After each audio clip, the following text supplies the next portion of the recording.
姐姐免礼。谢王后。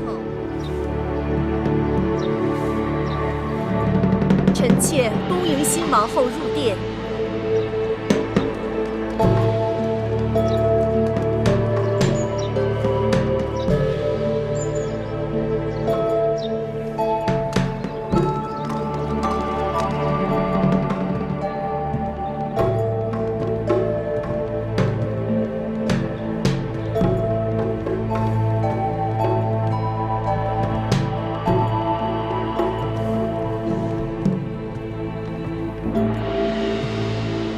这交房殿雄宏巍峨，但这陈设未免过于简朴了。这殿里的一草一木都是当年我姐姐先王后亲手安顿的。我姐姐就是先王后去了以后，这里的一切都是按照她在世时的摆设，丝毫没有改变。就连每日熏的香都是她最喜欢的千蕊香。今日新王后在这儿，臣妾恍惚觉得我姐姐并没有离去。据说当年我姐姐出入宫受朝拜，穿的也是同样的嫡衣，站在同样的位置上。唉，真是物是人非，让人唏嘘不已呀。魏夫人定是糊涂了。今日本该魏夫人带领后宫众人朝拜新王后，但魏夫人好像打算带着众人祭祀你那过世的姐姐。哎呦，罪过罪过！芈月不提醒，臣妾还真是差点忘了自己的本分，竟说些不着边际的话了。这时辰是该臣妾率众姐妹拜见新王后了。那好，今日初见几位姐姐，不知该如何称呼。魏夫人昔日主持后宫，那就由你来引荐吧。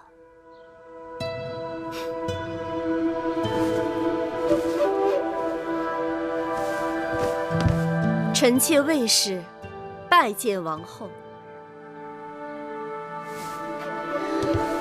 王后应该是知道的，我与先王后是一母同胞，大王恩赐，册封夫人，生公子华。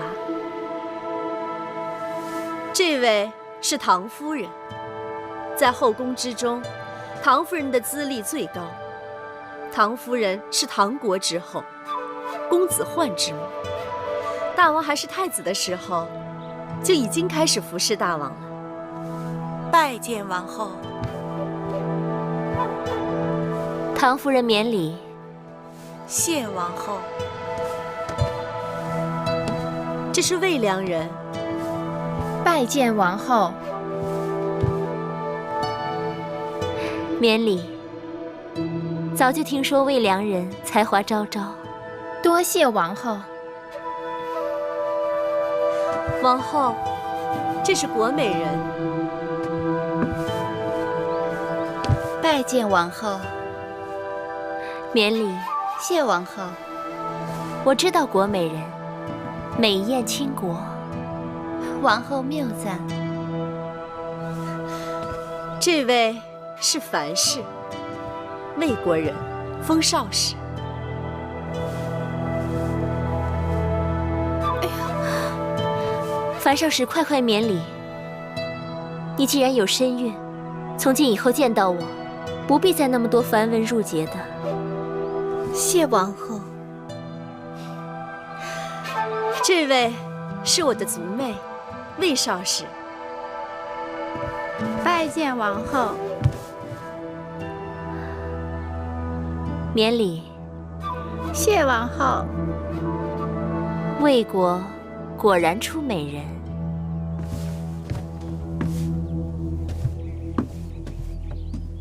好了，这是我的几个妹妹，也来见过各位姐姐。这是芈月，是我同父的妹妹。王后的亲妹子才是人才出众呢，我们姐妹都领教过了。这是孟昭氏，是楚国令尹朝阳的亲侄女儿。这是景氏，她的族兄就是景差。景差善赋，列国皆知。玳瑁姑姑，把东西端上来。是。今日与众姐妹初次见面，每人机钗一对，镯子一对，簪耳一副，锦缎2匹，诸公子书简一卷，笔墨刀砚一副。谢王后。谢王后赏赐。只是魏夫人和我们众姐妹的赏赐一样多，实在是不妥。有何不妥？王后初来乍到，恐怕不太清楚这其中的缘由。魏夫人主持后宫多年，不管是先王后在世时，还是大王平日里赏赐，魏姐姐都和我们众姐妹绝非一样。那照着魏少使的心思，这赏赐的该多了还是该少了？这多少当然是由大王和王后随意。这话就对了，多与少都是大王和王后随意，而不是别人讨要的。所以今日的见面礼没什么不妥的。王后与众姐妹寒暄多时，一定口渴了。来人，敬茶。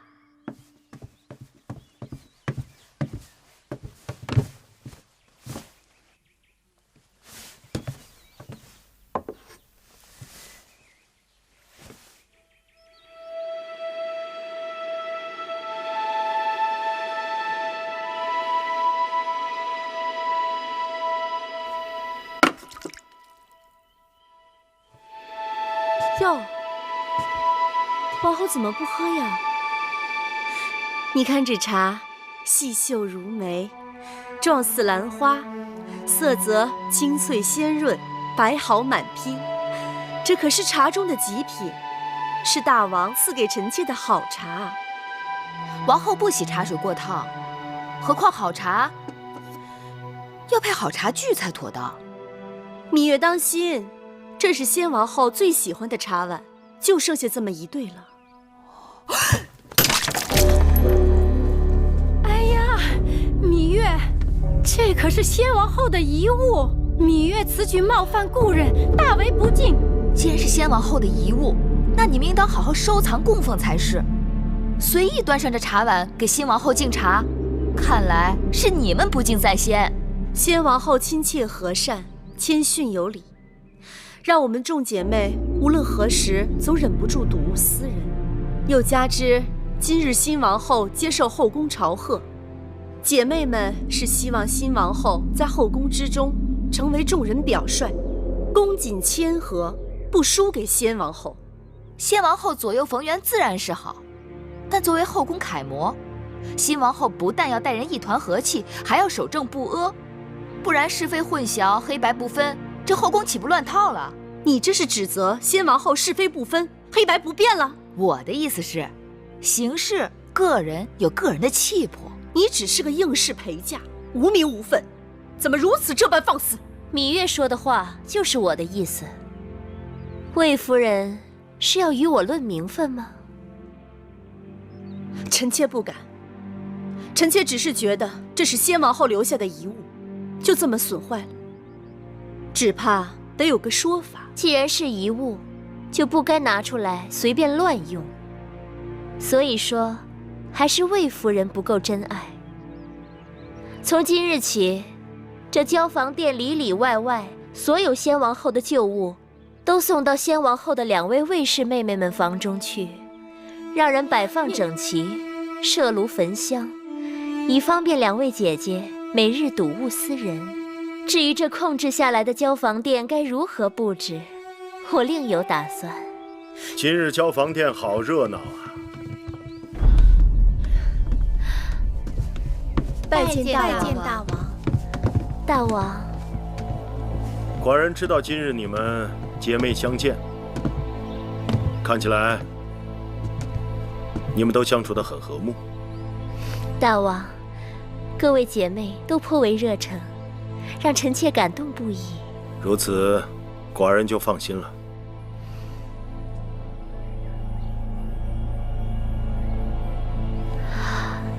大王，两位卫士姐姐向臣妾述说了他们对先王后的思念之情，臣妾想请大王恩准，将这交房殿先王后所遗留下来的东西，都赐给两位姐姐保管。这交房殿久无人居，臣妾想重新整修布置一番，也让大王看个新鲜。你是寡人的王后，这些许小事，你自己做主便是。是，大王这么说，臣妾就安心了。妹妹真是令我刮目相看。今日若不是靠妹妹的才智，很难打下卫氏姐妹的气焰。其实他们并不惧怕我一个小小应试，能让他们低头的，还不是因为姐姐的位分。大王想要一个清静的后宫，我也并非妒忌之人，容不得大王与别的女人亲近。我只是厌恶那些想要算计我的人罢了。倘若卫氏姐妹真能看在我的位分上夹起尾巴做人，我也会放他们一马的。只怕难遂姐姐心愿，他们想要的永远比姐姐能给的多。妹妹看到魏夫人脸色了没有？白了又青的。魏夫人在后宫经营这么多年，今日大约也是轻视了姐姐，才会措手不及。以后日子还长着呢。我一想到交房殿大小物件都要搬到魏夫人和魏少使的殿中去，我就忍不住想笑。永香莲给我列了个清单，大小物件有上百件呢，车子运过去得好大一堆。魏夫人和她的族妹妹，面对他们谦逊有礼的先王后，大约要好好哭一场才是。姐姐的法子果真有用。我打算过几日再去他们房中查一查，假若少一件东西都不依他们若敢不把那些废物当宝贝供起来，我定要治他们一个大不敬之罪。只是光出一口恶气还不够，还需要细心找出他们陷害姐姐的证据，才能向大王出手，铲除祸根，不留后患。妹妹，姐姐还有一个心思。环顾着秦宫，色彩沉闷，布置单调，说好听了是朴实无华，说不好听是熬青手淡。姐姐想也让这秦宫缤纷绚丽，有一点新气象。对，那姐姐不妨把楚国带来的丝绸锦缎给各宫的嫔妃们送些过去，再让宫里的缝纫绣娘给他们和他们的应试以及他们身边的宫女们多做些新装。另外，既然姐姐要重新修整交房殿，那不如里里外外都按照姐姐喜好的楚风来陈设，让人耳目一新，有另一番天地。别提了，这里简直就是魏夫人的天下。你看各宫嫔妃在魏夫人面前低眉顺眼，曲意奉承的样子。魏夫人也是依仗先王后的威风欺负人惯了，她的势力虽盘根错节，但也并非牢不可破。宫中的嫔妃都是来自诸国，各有各的厉害，各有各的心思。看模样，唐夫人应当是个老实人，魏良人虽眉眼精明，但言语却谨慎小心。姐姐，何不借着这些锦缎丝绸与他们多走动走动？妹妹说的有道理。王后，大王他一会儿就要来了。知道了。姐姐，那妹妹先走了。妹妹，我还有事要问你。你真的不愿意服侍大王？姐姐一定知道，庄子曾经说过一个故事。楚国有一只神龟，已死3000年。楚王以锦缎竹匣藏神龟于庙堂之上。你说对于这只神龟来讲，它是宁愿死后留下骨头让人珍藏，还是宁愿快乐地活在烂泥里？妹妹胸无大志，只想做一只泥土中的乌龟。望姐姐允许，3年之后，让我带着葵姑和小冉离开秦宫。人各有志，不可勉强。只是妹妹明珠暗投了。姐姐快些梳洗打扮吧，我先告退了。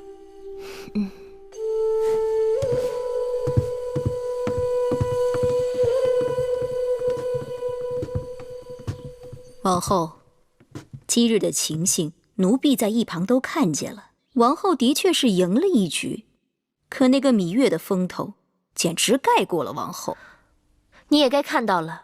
当时除了月儿，无人能帮我。月儿不争宠，不要名分，你还要她如何？奴婢多嘴了，王后息怒。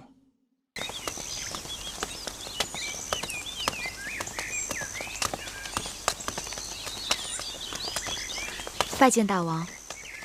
芈月，你这是往哪里去？王后允许臣妾住在会院，臣妾这是回房去。住得那么远，方便吗？臣妾自小喜欢清静，若离永巷太近，会觉得不自在。这次寡人见你，似乎拘束了很多。第一次见面时的那个小野丫头，上哪里去了？臣妾长大了，再也不能像从前那样年幼无知了。这与寡人上次见你，似乎没隔多久啊。有时候人长大，只是一瞬间的事情。你既然是王后的陪嫁，并已入寝宫，衣着何苦这样简朴？那日献武少司命，你的穿着可谓光彩照人。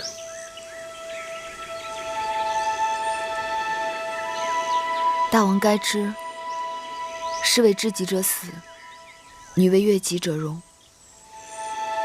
皇公子虽不幸故去，但秦国还有许多好男儿。世上悦己容易，可知己难。说的也有道理。大王请。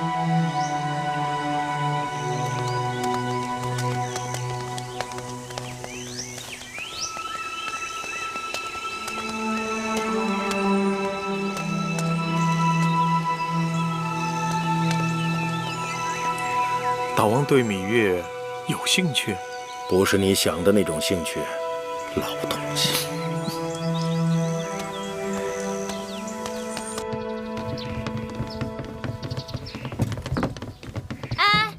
别再往正殿里搬了，店里都已经放不下了。那放哪里啊？这些都是什么东西？拿去当劈柴烧都没人要。大王的旨意，凡是先王后遗留下来的物品，都要由魏夫人和魏少使小心保管。哎，你不必跟他说了，他也是听差办事。去吧，放到偏殿的库房里。是，都搬到库房里去。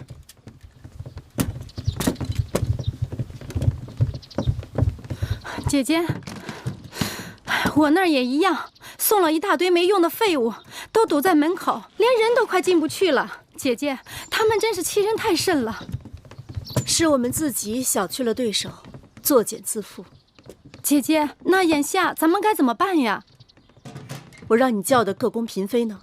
我都叫了，他们一会儿就过来。哎呦，哎呀，这都什么呀？你们看，你们看看，那几个处女真是太无礼了。姐妹们，我们可不能就这么忍气吞声的过去了。真是的，哎，我倒也罢了，谁叫我过去主持后宫呢？新王后不拿我立威，拿谁立威啊？倒是各位姐妹们，好心与王后亲近，却平白叫人羞辱了一场。可不是嘛，还不仅仅是王后，就连一个没名没分的应女，竟然都骑在我们头上，简直是无法无天。别的不说，我对各位姐妹可从来都是一视同仁的。这2日大家都看到了，往后这后宫之中，只怕处女当道，我们姐妹连站的地方都没有了。夫人说的有理，怎么能任他们这样欺辱我们？要让他知道，谁才是后宫之主。就是。唐姐姐，魏妹妹，樊少使，你们怎么不说话呀？我能说什么？她是王后，后宫只能她说了算。咱们认命吧。凭什么认命？不认命又怎么样？樊少使，你说该如何？夫人说了这么久，我还是没有明白夫人为何生气。近日也不知是怎么了，身子乏得很，觉好像总有睡不够似的。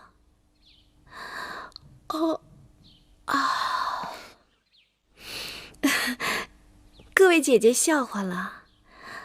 此刻我只想顺顺当当的把这孩子给生下来，以后也好有个依靠。至于这件事怎么办呢？夫人说如何，那就如何吧。樊少使真是娇贵的出奇呀，肚子里有喜，这是好事。人怎么却因此变得糊涂了呢？魏夫人不怪罪就好了。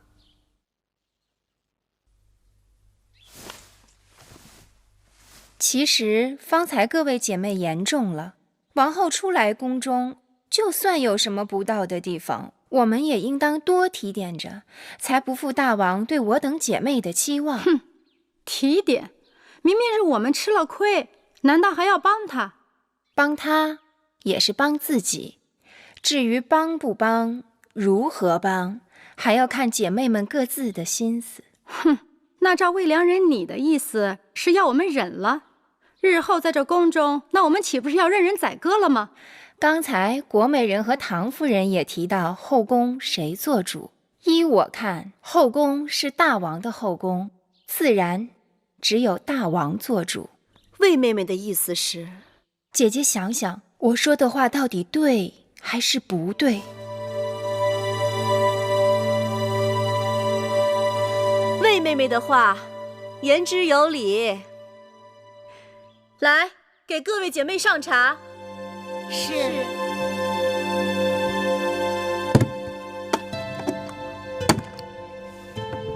大监，这是我的一点心意。老奴无功受禄，实在是不敢当。大监客气了，您是大王身边的老人，照应大王多年，当然有功。那老奴就不客气了。我请您来，一是因为我从楚国带来了上好的茶叶，请您品一品。二是心中有些疑问，还望大监指点迷津。王后但说无妨。宫中都说唐夫人是服侍大王最久的，先王后在世也就罢了，先王后不在了，她既有儿子，位分又高，为何这后宫当中全都由着魏夫人一人说了算？其实这并不奇怪，唐夫人当日就不曾受宠过。大王做太子时，后宫素来只倚重一人。是谁啊？是大王长姐嬴夫人。大婚那日，王后理应见过。因大王母后过世很早，长姐待她如母，姐弟情深。后来嬴夫人出嫁到了魏国，为魏太子妃。那年马陵之战，魏国被齐国重创，我大秦趁势出击，夺得了魏国河西的大片土地。那时战事的主要消息都是由嬴夫人传递回母国的。后来事情泄露，魏太子，也就是当今的魏王大怒，将嬴夫人休婚，并将她驱逐回了秦国。那再后来呢？嬴夫人就再也未嫁。她自己虽然未曾生育，却为大王抚养了大公主，并替大王掌管了后宫的一些事务。大王极其敬重她，就连先王后在世时都让她3分。先王后过世前，嬴夫人的身子就不似过去了。先王后过世后，因魏夫人是先王后的亲妹子，又有些长世之才，于是就名正言顺地掌管起后宫的事务。嬴夫人为此就搬到了大王赐给她的北郊行宫去住了。依大监看，我是否该抽时间去探望他？嬴夫人喜清静，不去也罢。哦，夫人，雍大人来了。哦，让他进来吧。是。你下去吧。是。雍瑞拜见夫人。雍瑞，你来得正好，快过来吧。哎，雍瑞，今年呀，我这梨子结得特别的好，一咬一口甜水儿，就是不耐放。我这正想着挑点大的给你送过去呢，你就来了。夫人，前一阵子大王大婚，宫里的事情实在是太多，我惦记着你，却又抽不出身来。你若是再不来呀，我真的要恼你了。所以，夫人才要送礼给我。即便送梨，那也离不了。哎，洗洗再吃啊。雍瑞，有负夫人。有你一日，我便高兴。你何苦要说这些呀？那新王后仿佛很得大王的欢心啊。新王后端庄温婉，不过我倒更看好她那个妹妹芈月。芈月，想起来了，大王大婚我见过她，那是个口齿伶俐的丫头。确实。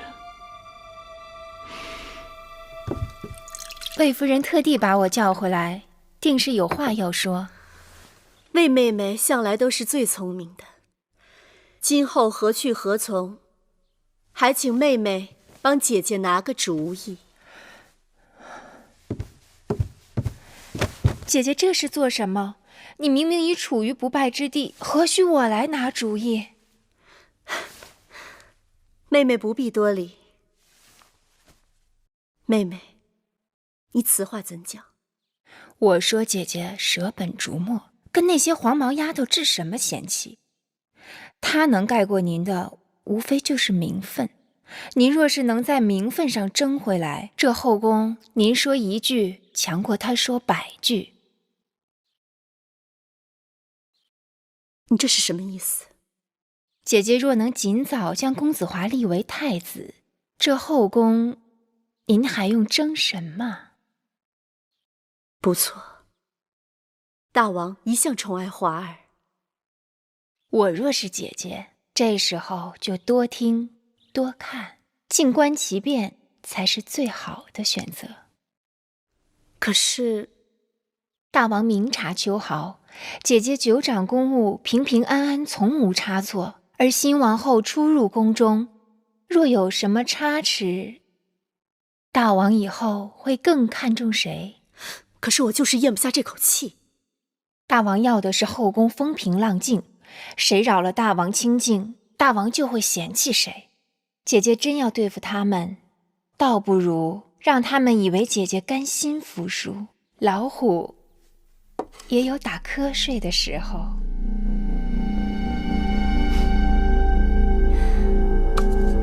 魏良人不愧是出身魏国，当真是有鬼谷子之才，得纵横心术啊！我这也是班门弄斧，大主意还要姐姐自己拿。夫人，彩绿，有话直说。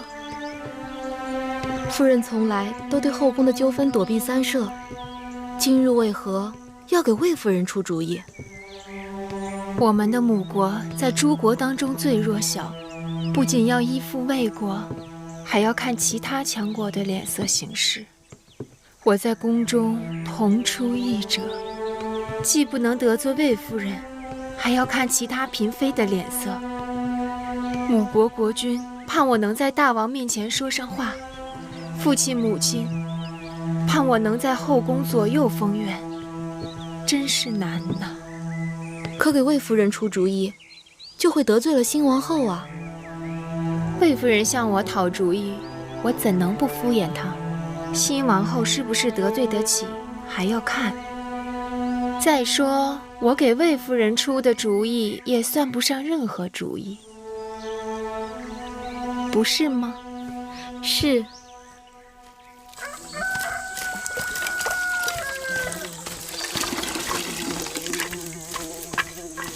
老婆子，哎，公子今日如何呀？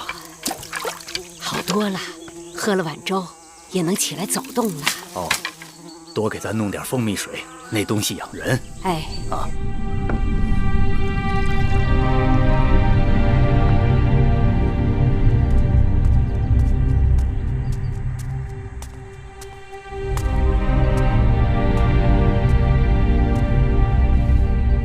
公子，你身体还未痊愈，应当躺着，喝碗蜂蜜水吧。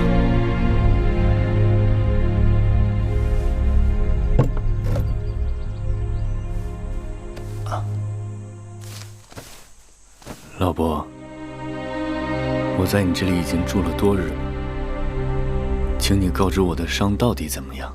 公子命大，虽然受了伤，但不致命。那我是如何伤的？在秦国的时候，我在河边遇到了你，你一身是血，身上有伤。后来啊，我把你背回了家，替你疗伤。我们养蜂人居无定所，我就带你到了这儿。那这是哪？这是魏国呀。魏国。哎，这兵荒马乱的，幸亏那日啊，你遇上了我，不然你早被野狼撕巴着吃了。老伯说在秦国救了我，那我应该是秦人。那我是谁呢？我姓谁名谁？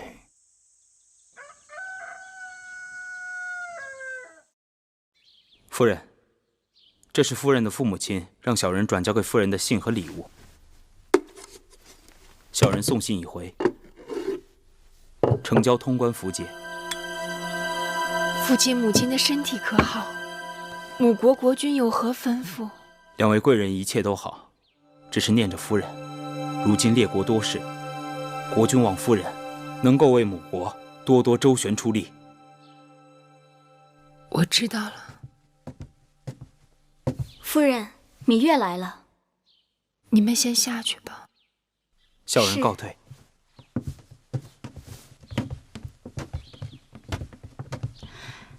魏良人，芈月，这是王后精心挑选了一些楚国上等的绸缎，给姐姐送来做衣裳，也是想让姐妹们给宫中添些颜色。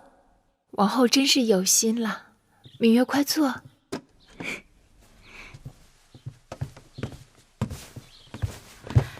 方才离去的可是魏良人的家乡人。母国来了信使，带来了父母亲的信。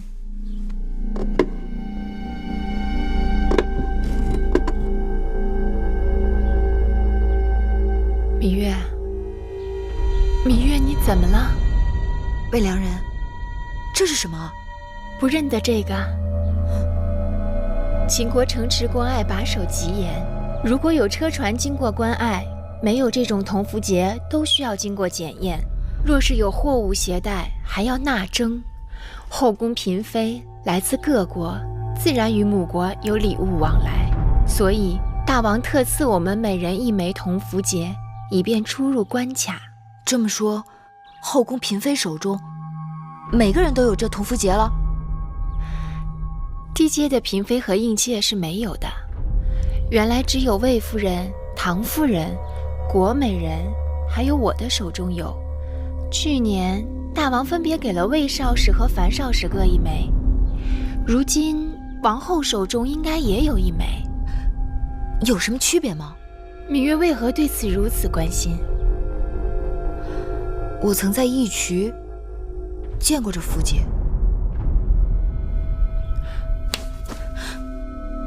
魏良人可愿教我，如何才能分辨出每个人手中铜符节之区别？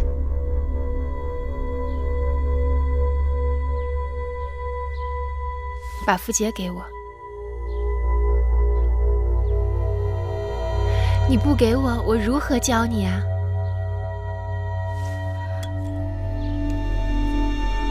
芈月看清楚了吗？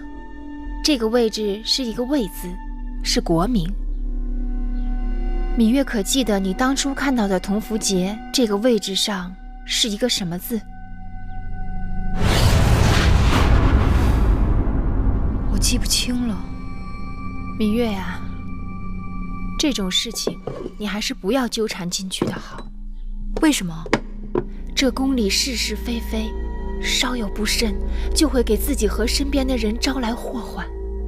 所以在这宫里久了，有许多事不能说也不能做，装聋作哑才能明哲保身。我明白魏良人的意思，我一向做事恩怨分明，绝不会牵连他人。看来你还是不明白我的意思。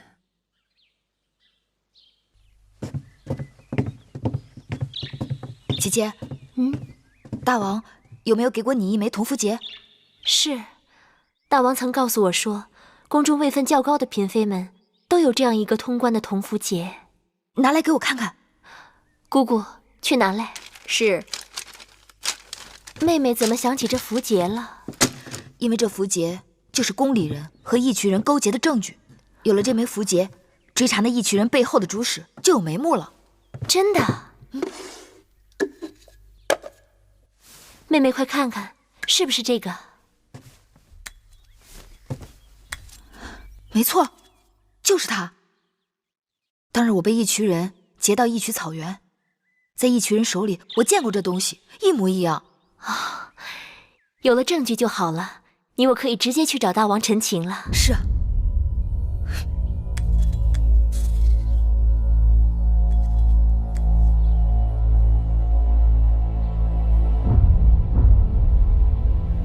既然你看到了那枚符节，你可有看清楚了符节上的字迹吗？我当时没留意，若是知道这东西这么要紧，我一定想法子记个真切。大王，你要替臣妾做主啊！好了，寡人知道了，你们下去吧。是。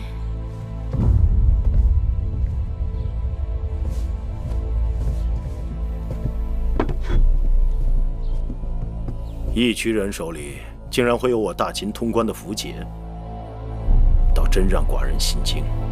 大秦的符节绝不会在普通人手里，要么是重臣，要么是后宫嫔妃。王后他们怀疑有人勾结义渠人伏击车队是有道理的，但是这种事情铤而走险是要冒极大风险的，除非那人立令智昏了。新王后若出事，对谁最有好处？你们都下去吧。是。说。魏夫人，若是没有新王后，她是有可能被扶正的。魏夫人就算有此心思，也没这手段。那会不会是大良造？当初他就竭力反对与楚国联姻，这些年他又与魏夫人走得很近。魏夫人和大良造都是魏国人，他们两人在魏国就相识，平日来往密切，也有道理。大王，公孙衍身为大良造，权倾朝野，手中的权力几乎与商君无异。当日先公封商君为大良造，将国政尽付商君，为的是支持商君变法。而公孙衍对国家的作用却远不及商君。虽然他也战功赫赫，但臣以为他身居大良造高位，倘若不能警惕自守，却勾连母国，甚至将手插进后宫之中，那这件事情就不得不防啊。楚离子，寡人明白你的心思，但公孙衍才华盖世，功勋累累，朝中军国大事均离不开公孙衍。寡人相信他对大秦的忠心。那这个案子大王打算如何处置？先不要声张，等等再说吧。是。你们都找仔细了，打开箱子，仔细找找。是夫人。放到哪儿了？到底放到哪儿了？哎呀，这如何是好？哎呀，这到底放在哪儿了？你到底放在哪儿了？啊？哎呀，在哪儿呢？哎呀，夫人，找到了，找到了。吓死我了！这个可千万放好了，切不可丢了。什么东西不可丢啦？姐姐，是你啊，吓我一跳。妹妹，你听没听说过有关符节的事情？怕什么？你的符节不在这儿吗？哎呀，亏得找着了。你说我到底带哪只啊？姐姐来的正好，快请坐。你快帮我看看，哪只钗更配我的新衣裳啊？妹妹生的国色天香，配什么都好看。总是这么说，听得我耳朵都起茧子了。哎，这是上次你母国送来的礼物吧？是啊，还是上次重阳我给父母亲送礼，母亲专门派人从母国送来的。妹妹真是孝顺，定是常送节礼回去吧？你不说我差点忘了，父亲的50岁寿辰快要到了，我得准备礼物让他们送过去。妹妹的同符节还在吗？自然还在。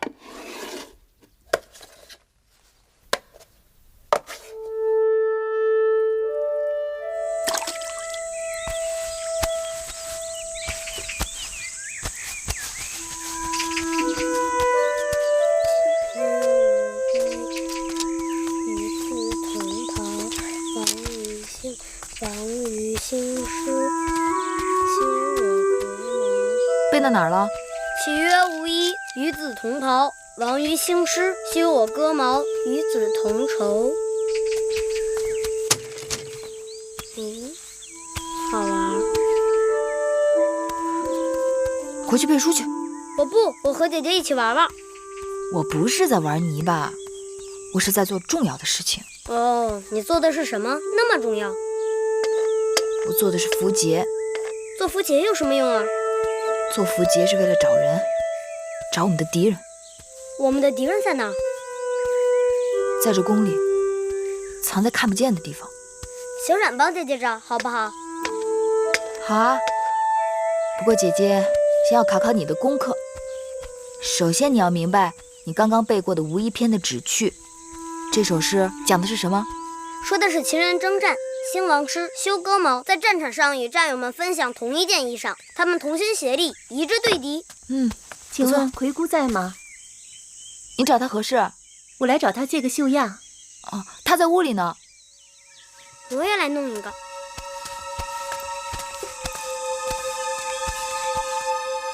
什么？符节？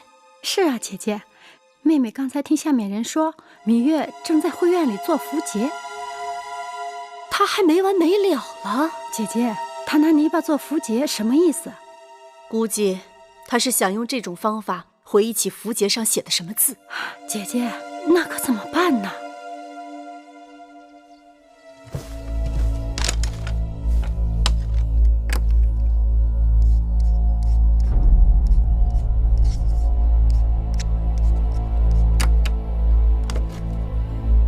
采凡，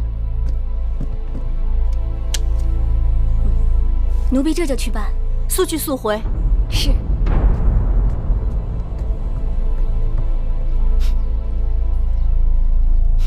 姐姐，你笑什么呀？你刚才跟我说，芈月她偷做符节。是啊，偷做符节这事儿，说大可大，说小可小，这可是个机会。姐姐的意思是？我美人不是让你去她那儿看她新做的衣裳吗？是啊，你何不即刻就去？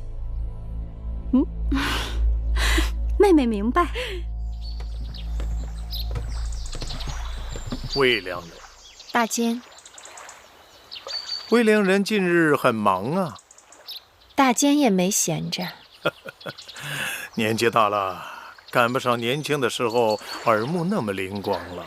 大坚说笑了，这宫里的哪件事儿能瞒过大坚的眼睛？哦，那魏良人倒要跟老奴说说一两件了。大坚定是知道，宫里这些日不少人为那同福节睡不着觉呢。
王后，你都绣了一上午了，还是喝点热汤，吃点点心，歇歇吧。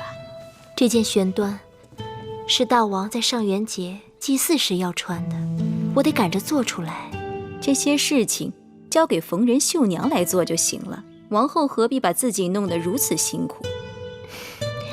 这是我给她做的第一件衣裳，从头到尾我都要亲手做。你说，她穿上这件衣裳，会不会记得我的心意？那是当然。王后，什么事啊？国美人来了。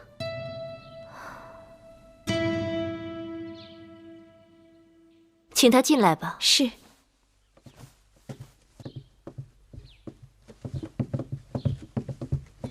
拜见王后。不必多礼。珍珠，赐座。是。不必了，王后。臣妾来这儿不是为了闲坐，而是为了帮助王后追查要案，整顿后宫纲纪的。哦，国美人请说。王后虽然刚刚开始主持后宫事务，但是宫中的规矩大约也是知晓。王后请看，这是何物？这是出入秦国城池和关隘的符节，进宫后大王也给了我一枚。那王后一定明白，朝廷符节在秦国宫中是顶要紧的东西，私自授受他人，便是砍头之罪。当然，若有人私自制造符节呢？那是大逆不道，形同谋反，要受车裂之刑。但臣妾听说，竟然有人在宫中偷偷制造符节。王后难道不该秉公查处，查获此人，并告知大王，严惩不贷？私作符节，此事重大，你可有证据？臣妾若没有证据，怎敢轻易登王后的门槛呢？那你拿证据来给我看一看。若要看证据，只好委屈王后跟臣妾走一趟了。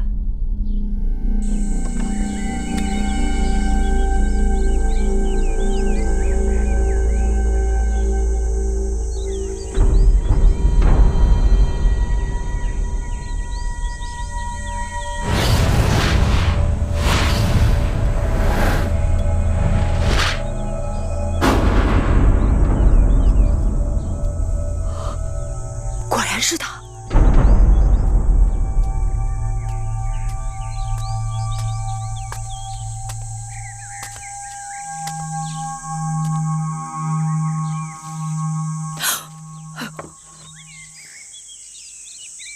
大坚，能否告诉我，这是何物？这是符节。符节？符节是干什么用的？符节是君王所铸，赐于近臣，过关隘，可免业免征。依老奴看，您用这些泥巴捏的东西，非猪非羊，十分丑陋，怎么能说它是符节呢？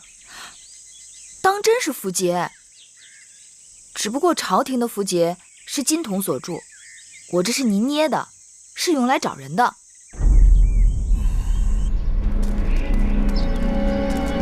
王后就到了。郭美人，你说带我去找私自制造符节的人，怎么把我领到这么偏的地方来了？王后不要着急，私作符节之人是跑不掉的。做的一点都不像，怎么拿他去找人呢？我也是无计可施，想试试，还真有用。什么用都没有，此法子不易想，更不易试。怎么还没到啊？到了，就在前面。大姐，我的芈月，老奴这眼色也不好，你捏的这些东西，你看都掉到水里去了。姑娘就应该绣绣花、绣绣草了，这些捏泥巴都是男孩干的事。王后，郭美人，郭美人，免礼。怎么大监也在？正巧路过，进来看看，没想到王后也来了。姐姐，你有何事叫我一声就是了，何必要跑这么远到我这来？王后有了，人赃俱在。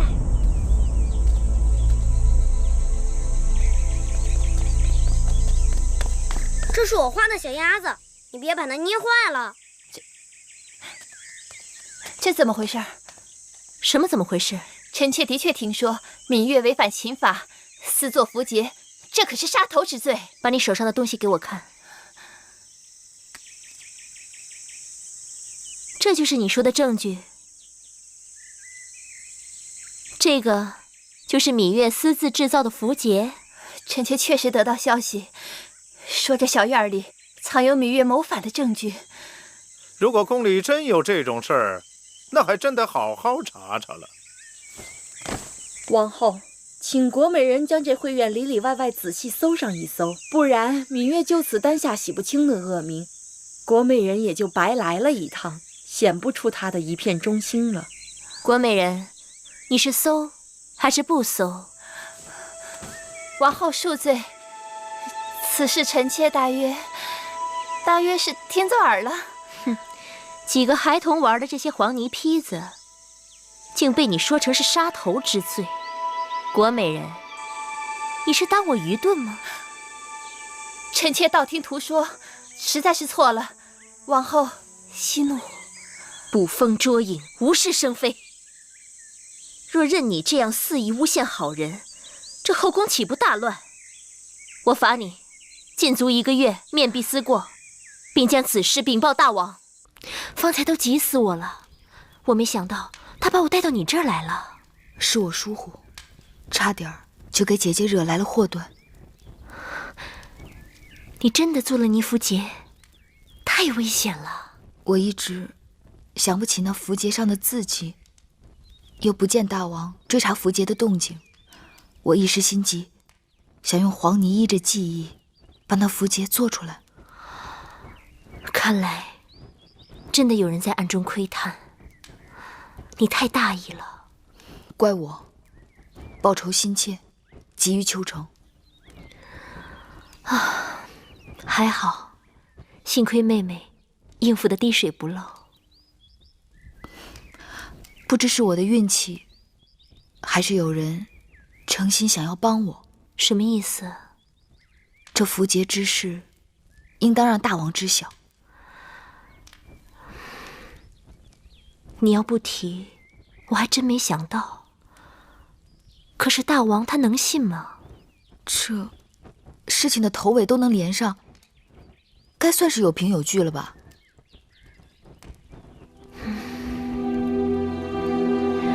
要不你去与大王说吧。我还是不要去说了，免得大王多心。好。国美人被禁足了，听说大王还专门派人去训斥了他。这回他可是没逮着狐狸，反惹一身骚。哼！这次算芈月他们运气好，碰到国美人这么个缺心少肺的。下次若犯到我手里，定不会让他们那么轻易逃掉。也不知是谁给国美人通的风声，不然他心思比麻绳还粗的一个人，怎么会留意到别人屋檐下的闲事？那也只能怪芈月仗着自己是王后的心腹，行事太过张扬。夫人，怎么说？你下去吧。是。姐姐，这是？啊，一封家书而已。姐姐近日收到家书，总是心情沉郁，难道是家中有事？父母年老多病，收到家书，难免会有些伤感。女子远嫁，从夫从子，纵使有故国之思，也要放到后边啦。姐姐认为我说的可对？啊？哦，对，妹妹说的是啊。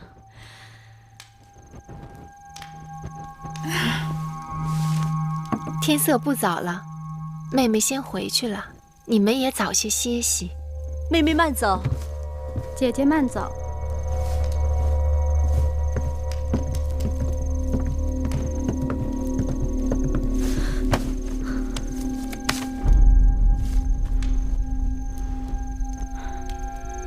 姐姐，信上说些什么？他说他会尽快将这符节归还于我，即使有什么差池，他也早有万全之策。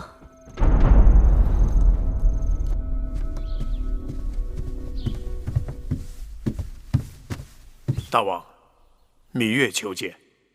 不见。是。等等，让他进来。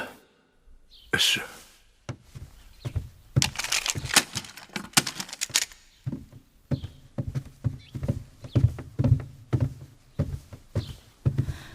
拜见大王。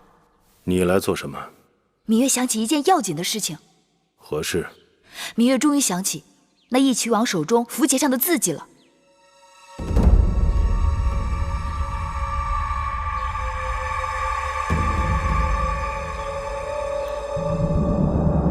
大王不想知道那是个什么字吗？何字？芈月用了些方法，终于想起，那是个魏国的魏字。大王，此事重大，该立即寻根究底，找出那背后作怪之人。芈月，这些天你已把后宫搅得天翻地覆，寡人睁一只眼闭一只眼由你去了，你却不识时务，不知进退，一味胡闹。你从义渠草原回来已有大半年之久，突然信誓旦旦地说你曾见到义渠王手中有个符节，又突然说那符节上刻有一个魏字。你记性好，为何当初从未提起过符节？现在想起来再说，谁知是不是心悸多梦，梦中生幻？寡人最恨后宫无事生非。我问你，是不是王后让你来的？不是，王后并不知晓。王后还算有分寸。大王若不信，何不在后宫核查嫔妃们手中的符节？那便可水落石出了。大胆！一个小丫头在寡人的大殿里胡言乱语，干涉朝政。母亲，在，还不给寡人把她撵出去？是。芈月，走，出去！快走了，快走，快走。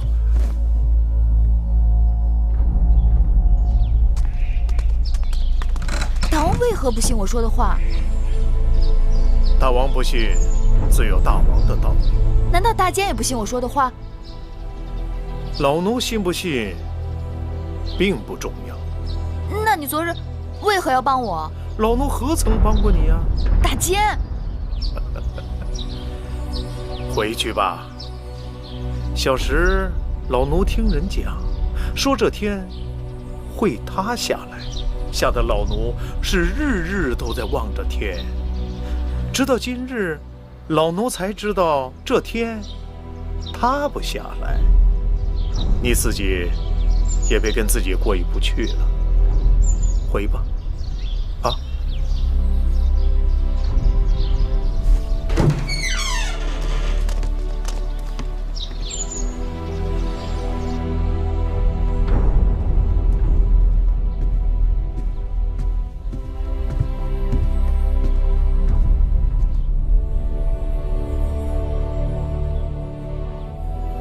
大王，那小丫头脾气太倔强了。大王放心，在宫里多打磨几年就好了。寡人怕她不知进退，闯出祸来。以后你要多盯着点。是。哼，大王竟然不信我说的话。大王最恨后宫有人多事。这哪里是后宫的事？这明明关系到大秦的安危。既然大王都已经发脾气了，此事还是先放一放吧，免得因小失大。大王发了脾气又如何？我又不需要他的宠幸，更不图他的恩惠。等有一日我抓到仇人，我即刻出宫。妹妹可以说走就走，姐姐怎么办？幸亏妹妹告诉大王，此事与我无关，不然大王数不定会疑心是我在背后惹是生非、兴风作浪呢。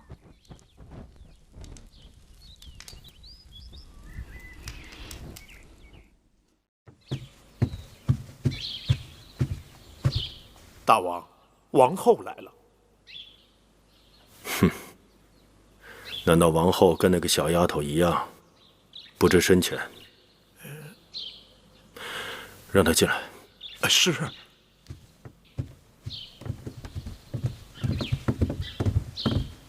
臣妾拜见大王。王后来此有何事啊？臣妾让从楚国来的乐伎们新排练了几支歌舞，想请大王闲暇时去清凉殿坐坐，换换心情。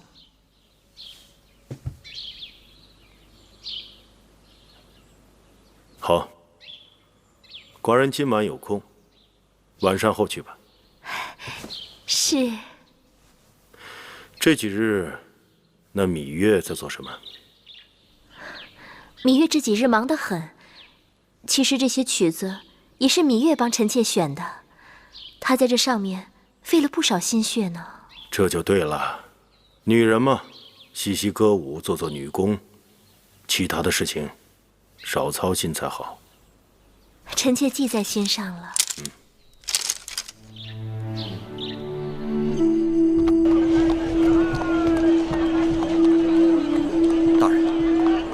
魏国国君派使臣给大良造送来2马车珠宝细软，还有10个魏国美女。那使臣已经到了府上。魏国乃是我的母国，魏国国君3番5次差人送信来，想请我回国为相。但秦王对我格外倚重，眼下我在秦国也可谓是1人之下，万人之上。让我弃秦投魏，着实很为难。大人，您看这些礼物该怎么办？这礼物嘛，当然也不好再退回去了。但凡有能报答魏国国君的事情，我还是会做的。是。魏王仁厚，待我恩荣并济。秦魏联姻之事终究未成，魏夫人也未能扶正，在下一直于心不安。哈，公孙先生不必自责，谋事在人，成事在天。魏王知道先生已经尽力了。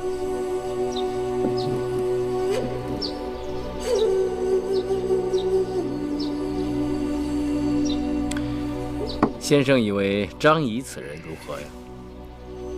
张仪，小人也，贪财如命。此人在楚国之时，便因偷盗之罪遭朝阳暴打，后来来了秦国，又妄图贩卖他的连横之说。可是他不知道，列强征战，凭的就是实力。只有一场一场的胜仗打下去，才有可能屹立于群雄之上。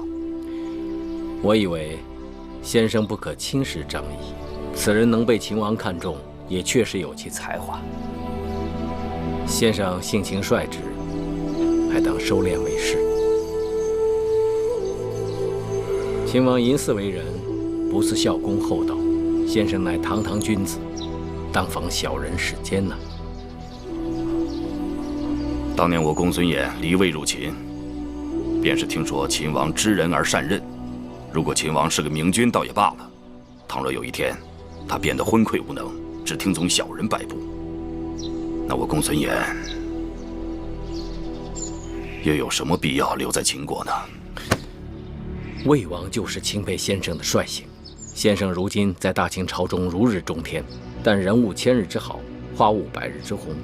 眼下当趁处女尚未坐稳后宫，尚未生下嫡子，先生应祝公子华早日登上太子之位才是，以免夜长梦多，变生昼夜。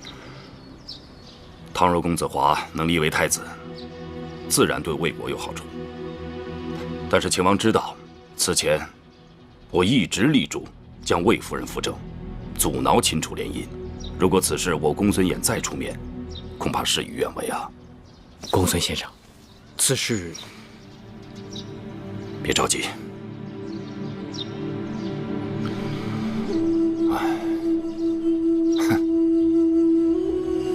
那儿不还有一个贪财如命的张仪吗？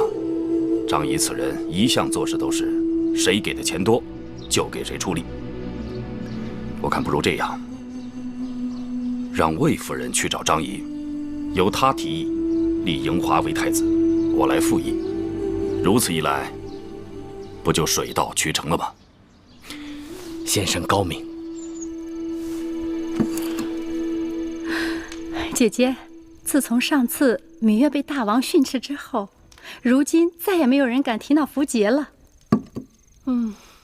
这一关我们总算是过去了。姐姐，眼下你应该把心思放在立太子的事情上了。先生信上说，要我们先疏通好自己的关系，该打点的千万别小气。别的还好说，就是那个张仪，我们与他素无来往，突然上门求他办事，也不知道他好不好说话。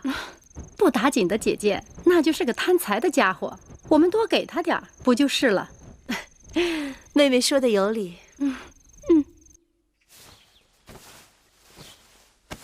这件怎么样？奴婢看王后穿这件红色的最好看。这件红色的是好看，但要是我说，这件杏黄色的更好看。妹妹，姐姐，这是宫里的绣娘们做的新衣。可不是，我让人给唐夫人、国美人和樊少使各送了几套，给你也做了几件，一会儿记着带走啊。多谢姐姐。眼下也就魏夫人和魏少使还没送。姐姐，还是给他们也送几套吧，免得他们有声闲话。我就是不想给他们送，你知道吗？这阵子他们一直与我作对。我跟你说啊，好了，就这样，你们把这东西都拿走吧。是。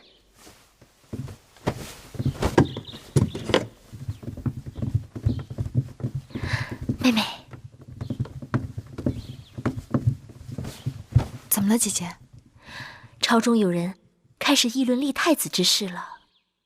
一些人向那些擅长游说的客卿行贿，游说大王和朝中重臣要立公子华为太子。他们都是些什么人？那些游说之士，凭着3寸不烂之舌，游走列国，呼风唤雨，搅起风云无限。因此，让公子华当上太子，也不是不可能。据说这些钱都出自魏夫人之手。姐姐还知道什么？听说魏夫人下重礼的人中，有那个最会游说的客卿，叫张仪的。怎么会是他？你当日被一渠人抓走，大王就是派他去游说一渠的，用600车粮食把你换回来的。他的口舌功夫也由此在朝中有了名声。张仪对我有恩，是啊，我知道妹妹与张仪的交情，所以想求妹妹出马，让张仪千万不要帮错了人。此事重大，我不知道张仪肯不肯帮忙。人人都知道，那张仪爱财如命，不就是送钱吗？魏夫人送多少，我们送多少，不会亏待她。君子爱财，取之有道。张仪这个人看似无德无行，但实际上却是胸有丘壑，极为自负。他如果爱财，以他的能力，他只会自取，绝不会为钱财所驱使。如果单纯只是以钱财贿赂他，只怕会得罪了他，适得其反。那怎么办？姐姐别着急，既然这个人难以为钱财所驱使，那魏夫人的钱财也未必能打动得了他。哼，过去我一直说不再与他来往，他却不以为然。看来他是说对了。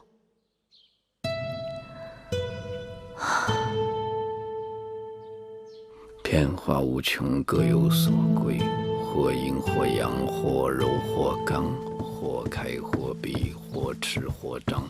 是故上先生，有位宫中来的女子求见。审查其所先后。先生，权量能教其技巧。先生，有位宫中来的。我诵读之时，万物搅扰，我说过多少次？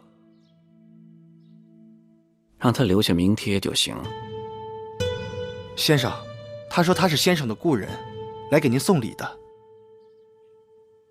送礼？对。故人？对。快请。是。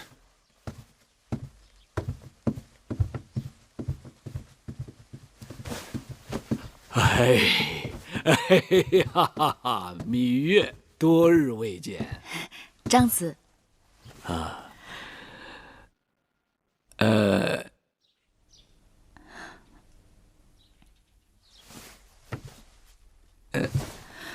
礼呢？你怎么两手空空就来了？啊，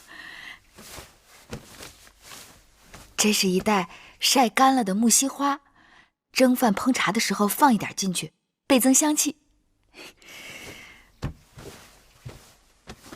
这一袋是茱萸子，随身佩戴，驱邪去恶。倍增香气啊，驱邪去恶啊，就这2样东西你就把我打发了？我到你这里来，还要请求你给我指点迷津呢。你这哪是送礼，你这分明是讨债来了。我还未张口，你怎知道我要说些什么？来，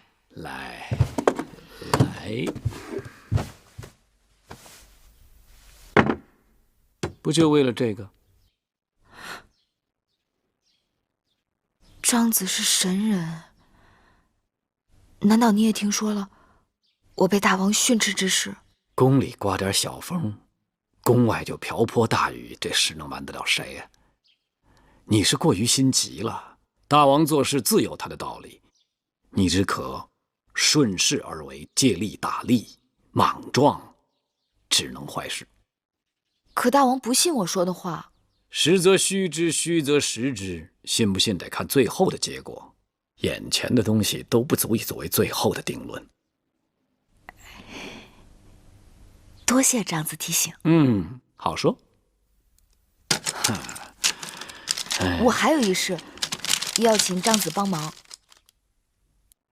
芈月啊，这我可得说你了。你我虽说有交情不假，但交情是要交来交去方能有情，要不然就像花钱一样，一味使用是会花光的。这事张子先不要回绝，听了再说。听说最近有人花重金拜托张子行游说之事，对吗？不错。那有何办法能让张子放弃对方的托付？对方给多少金，你给多少金吗？这么简单？我仅仅闭上嘴巴而已。那要是请张子，不仅仅是闭嘴，而是要反向而行呢？那就另当别论了。据我所知，魏夫人托付的绝不止我一个人，甚至更有位高权重的，如大良造公孙衍、甘茂等重臣。这事难办。我说了，这事难呐。天下事再难，也难不倒张子啊。哼，张子只要答应了，王后那边定有重谢。不嫁不色，胡曲喝300禅席；不狩不猎，胡张儿庭有玄环席。比君子兮，不受参席。张子是真君子，绝非不劳而获之人。所以说，你这是答应我了？只要王后给出足够的酬劳，张子就能摆平此次风波。聪明。那张子要多少酬劳？你说一个太子位值多少酬劳？500斤。我张仪没见过500斤吗？1000斤。才加了500。那要多少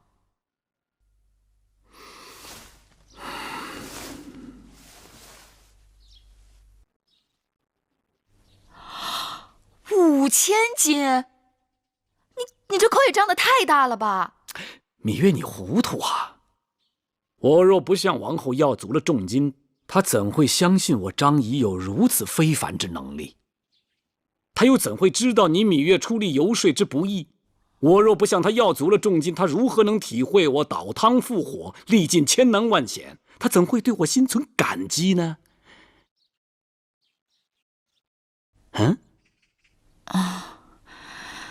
这话似乎有点道理。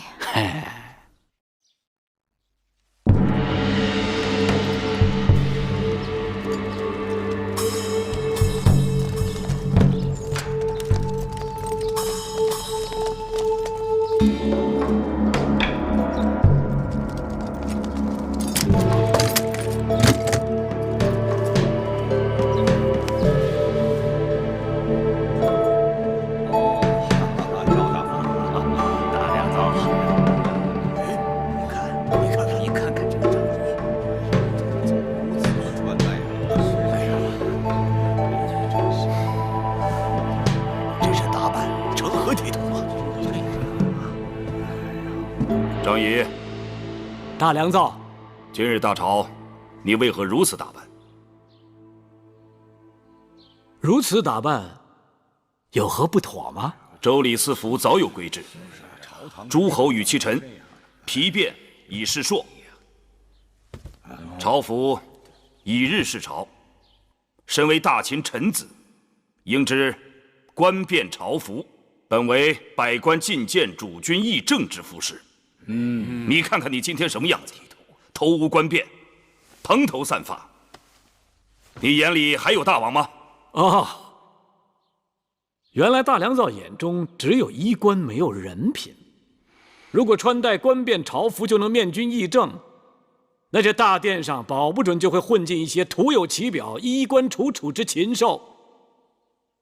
再者说，尊不尊君王，不在嘴上，更不在脑袋上，而是在心里。纯属无稽之谈。张仪，你这个家伙，行为放浪，言语轻狂，你以为自己是什么人？我张仪自然就是张仪，但不知在大良造眼中，我张仪是什么人呢？大王到！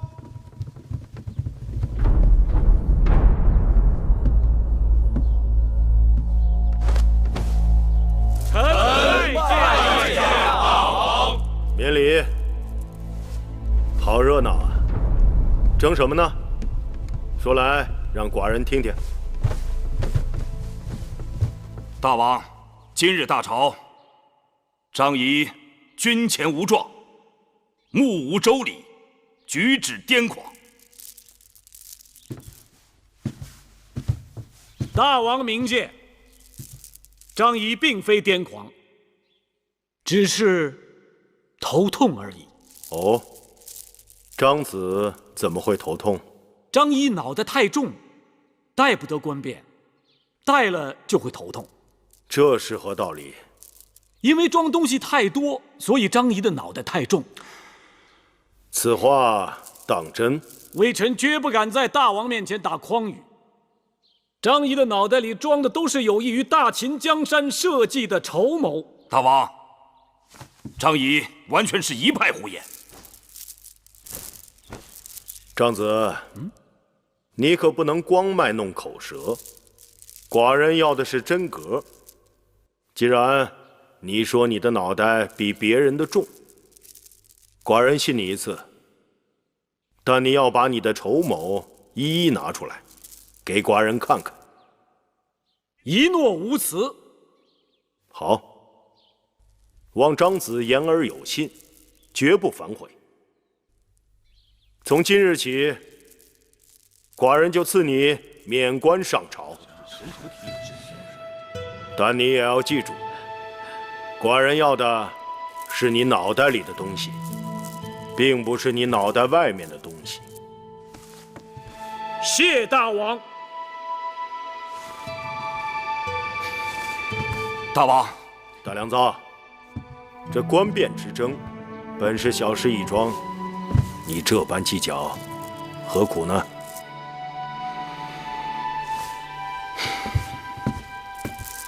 今日早朝，众卿有何事要奏？禀大王，微臣有事要奏。这几日想必大王早有耳闻，朝廷上下非短流长，众人关注大秦社稷天下，纷纷议论大王应该适时立下太子。张子的话有理，立嗣乃国之根本。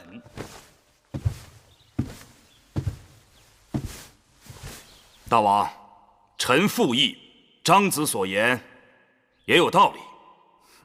后宫众公子逐渐长成，臣以为庶公子中以公子嬴华胜人一筹。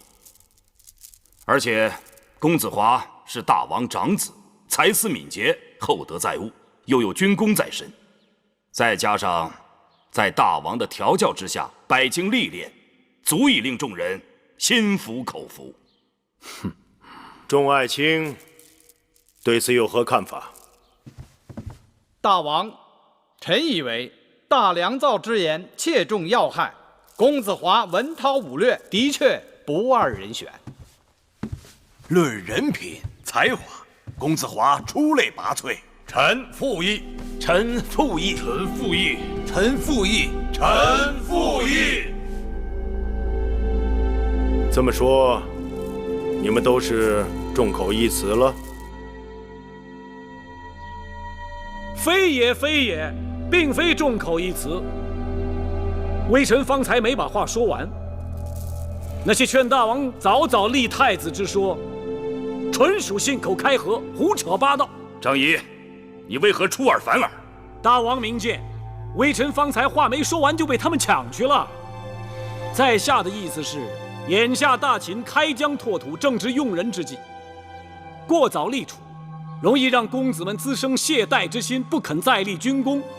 再者，大王正值春秋鼎盛，王后还未生嫡子，等王后生了嫡子，再议不迟嘛。大王，臣赞同张子之言。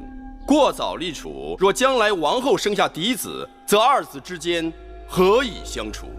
先王后也无子嗣，有无嫡子，全赖天意。就算王后没有嫡子，也有更充分的时间让大王将诸位年长之公子多做比较。那些朝廷上下鼓噪早立太子之人，说轻了是别有用心，说重了是诅咒大王。望大王千万不要被他们蛊惑。张仪，你这个无耻小人！臣以为，张子之言虽然激烈，但的确有可取之处。既然立储为国之根本，大王还要严谨考量，给诸公子更多历练机会，慎重而行。大王，立嗣之事事关江山社稷，臣以为宜早不宜迟。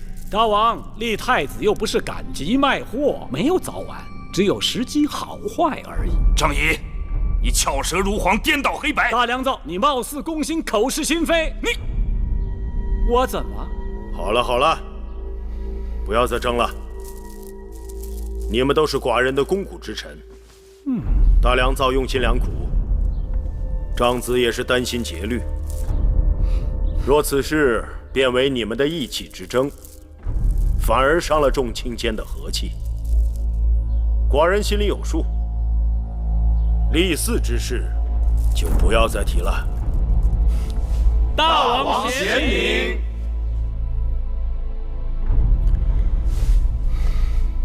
姐姐，你找我？妹妹，快来。妹妹，那5000金果然有效，恭喜姐姐。我听说张仪可把那个公孙衍气坏了。公孙衍下朝后对他的手下说，在秦国有他没张仪，有张仪便没有他。公孙衍恨死了张仪又有何用？那是大王做的决断。珍珠，王后有何吩咐？你去前面找木坚，就问大王今日会去哪里。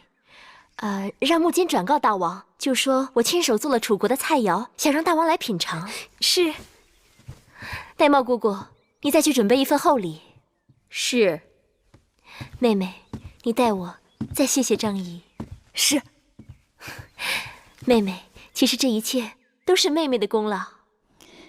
你别往会院去了，以后跟我住一块儿吧。姐姐的好意，我本不应该拒绝，但姐姐知道我有一个幼弟同住，实在不方便住进来。有什么关系？让他也过来一起住好了。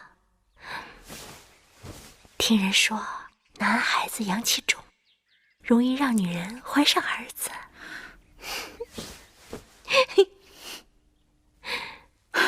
这个张仪真是太该死了，竟然坏了姐姐大事。是我小看了他，他竟敢拿着姐姐的会金，还反过来咬姐姐。他既然敢这么做，就说明他有恃无恐。可他不过只是一个普通的客卿，连大良造都败在他手上。今后你我不得不提防他了。哼，绝不能这么轻饶了他，一定要好好想个法子教训他一下。暂时还不能公开得罪他。为什么呀？张仪此人心术不正，除了爱财，还觊觎大良造之位，所以不管大良造说些什么，他都要反对。但是此人舌辩无双，得罪了后患无穷。那不是叫人吃了亏，还不能抱怨吗？抱怨无用，要能使他为我所用才好。怎么说？我在想，他既然能坏了我华儿的大事，说不定有一日也能成就我华儿之事。夫人，公子来了。华儿，华儿拜见母亲。魏少使。华儿，你怎么突然回来了？我随司马将军进宫禀事，顺便来看看母亲。快让我看看。华儿，你怎么好像瘦了？孩儿结实得很。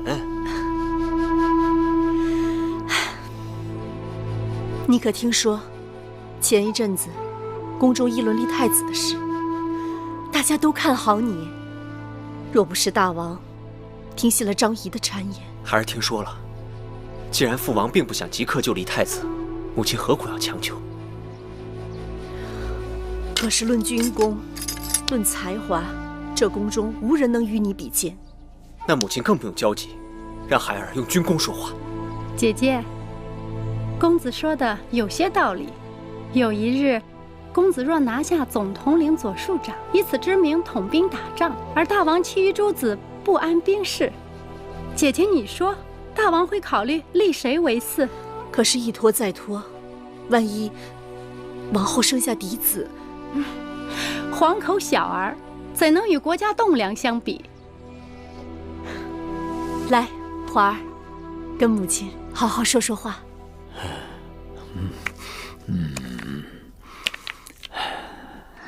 怎么，张子早知会有今日。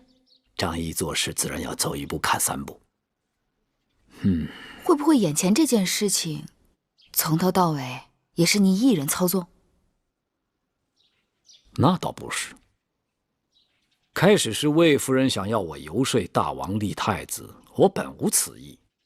可后来听说她向朝中多位重臣一一送礼，更有那公孙衍想拿我当枪使，我张仪岂能任人摆布？那魏夫人真是自作聪明。若是人人都求道，人人都答应帮忙，那若是不成功，岂不是人人都没有责任？没错，我张仪的心胸可以容纳四海，却也会分寸计较。我跟公孙衍不和，他想把我玩弄于股掌之中，他玩得动吗？其实，王后就是不求你，你也要把此事搅黄，对吗？敢问芈月，如今的天下是什么样的天下？大争之事，人人皆有争心，不争则亡。说得好。话说回来，后宫之争本与我无关。张子是侧室，要的是立足朝堂，纵横列国。不错，但后宫之事如果剑指前朝，我就不能再袖手旁观了。所以，张子不是收礼办事，你是在借力生事。知我者，芈月也。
多吃点儿，吃饱了带你去透透风。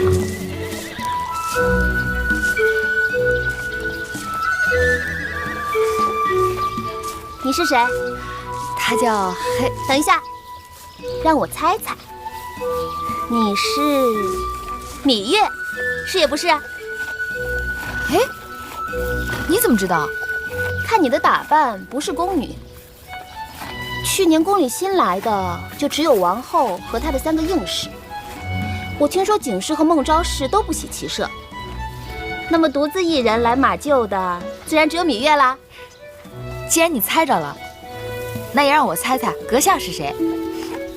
刚进宫时，宫中的嫔妃拜会王后，那些嫔妃该见的我都见了。你的打扮也不像是宫女。我记得有人跟我说过，大王有一位善骑的小女，那就应该是你了，大公主。你好聪明，以后你叫我梦莹就好。你真是个爽快人。直爽人碰上爽快人，我们俩一定可以聊得来。走，骑马去，走。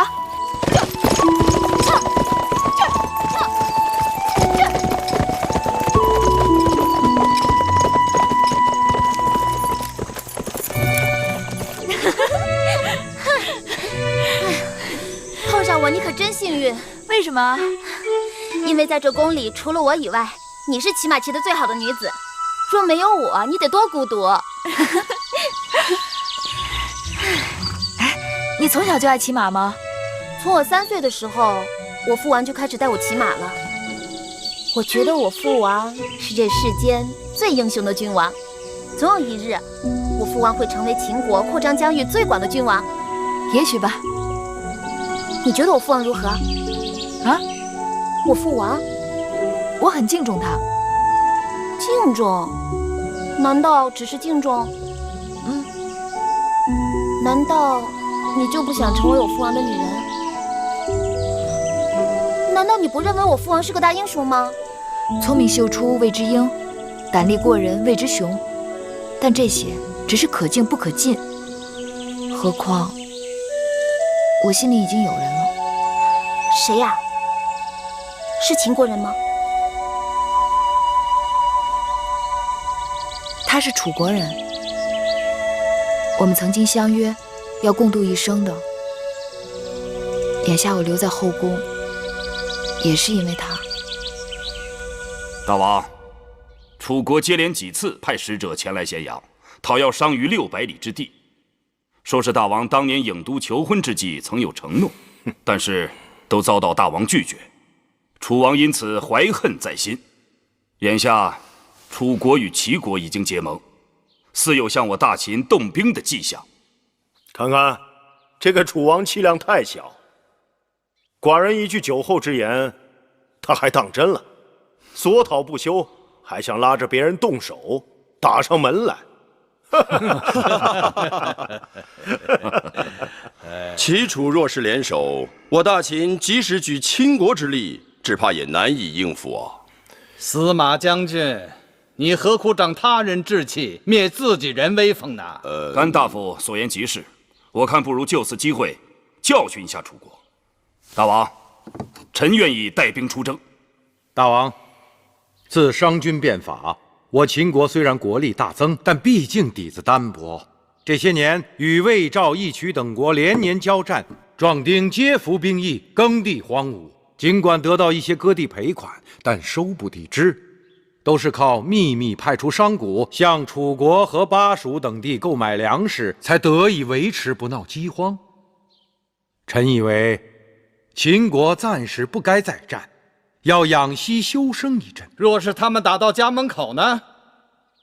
是啊，楚离子，两害相较取其轻，我看这仗只好打了。谁说这仗就只好打了啊？大良造，你太爱动武了。张仪，怎么又是你来哗众取宠啊？我怎么哗众取宠啊？大家都知道，大王刚刚娶了楚王的妹妹，秦楚两国新婚燕尔啊！你说翻脸就翻脸，一点大国的风范都没有，不得遭到众国耻笑吗？难道张子想将我大秦国土拱手相让？那倒不是，大王得知道，这世上除了兵刃相见以外，还有一样东西更管用。那是何物？心智。以智取胜，强过100万雄兵。大王，这张仪所说的心智，不过就是摇唇鼓舌而已。好，张仪，既然你惯以惊世骇俗之语吓人，我且问你，如果我今日大秦不出兵，你有什么办法制止齐楚联合攻秦？我当然有。寡人愿闻其详。若大王恩准，我张仪愿只身前往楚国，拆散齐楚之盟，让楚国独木难支，不得不罢兵，如何？张子是说，你愿出使楚国，不用寡人给楚王1寸土地，就可以让楚国罢兵？哎，大王，土地可以不给，我出远门总得带上些盘缠，你得给点钱啊。你不能太吝啬了吧？大王，您可得当心呐！有人爱财如命，万一此人骗取了大王的钱财，脚底抹油，一走了之，不见踪影的话，我们向何处去寻找此人呢？啊！你的心可真大呀，大良造！如果你真的断定今日张仪是夸下海口，那你我何不打个赌呢？啊，谁输了，谁就当着众臣的面，扒光了衣裳，一丝不挂的在大王的宣誓殿上跪爬3圈，敢不敢？好，张仪，赌就赌。好，大家都听到了。张子，大王也听到了。你愿意给我们作证吗？司马错将军为我作证，甘茂将军也在，还有大监，还有大监。既然张子有此胆量，寡人就让你去试试。明日我起身，您就等着微臣的好消息吧。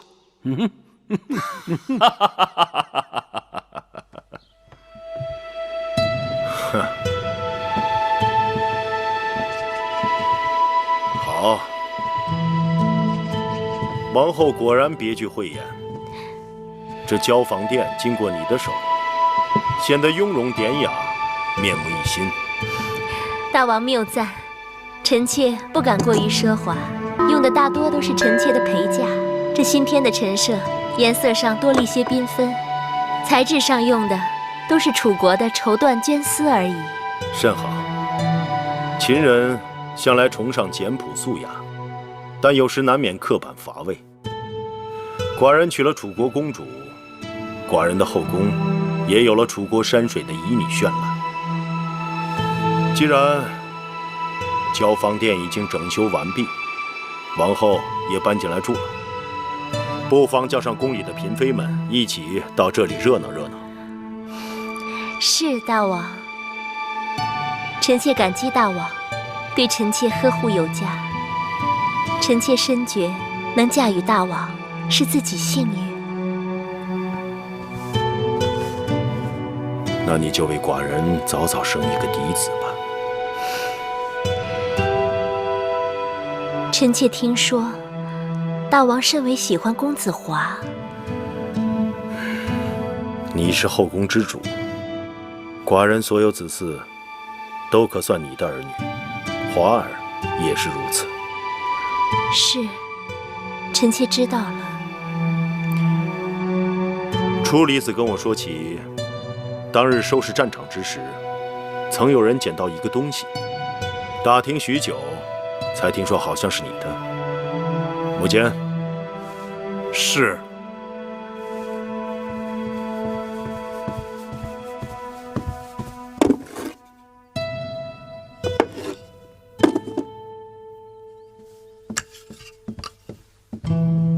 怎么了？这不是你的吗？这排箫是月妹妹的贴身之物。不管是谁的，物归原主，总归是佳话。是。对了，你那个妹妹最近怎么样？月妹妹喜欢清静，带着几个贴身的人一直住在慧院。臣妾也思忖着，那慧院破旧局促，想邀她与臣妾一起住，可她却不肯。那个丫头有点犟脾气，臣妾只好随她了。她要不犟，就不是她了。如今你是一宫之主，不能只顾姐妹情面，而由得她那爱闯祸的脾气在外面惹事。是，大王。好了，寡人要走了。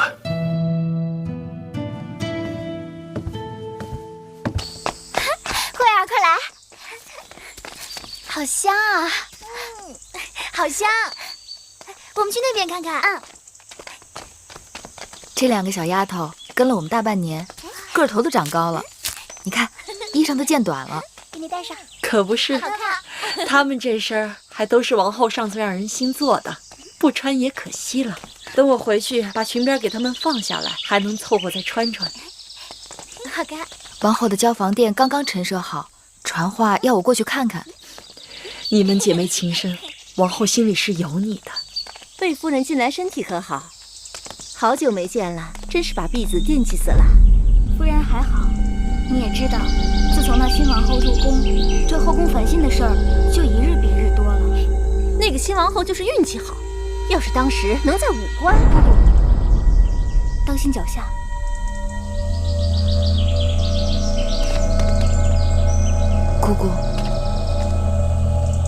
姑姑是否觉得那人的身高面容有些眼熟？在武关驿馆，我日日与那厨娘打交道，就算扒了她的皮，我也认得她。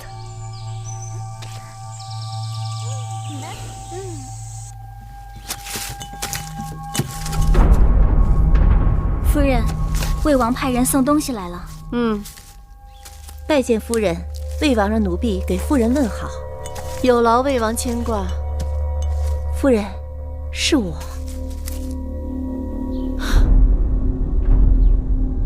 你们都下去吧。是。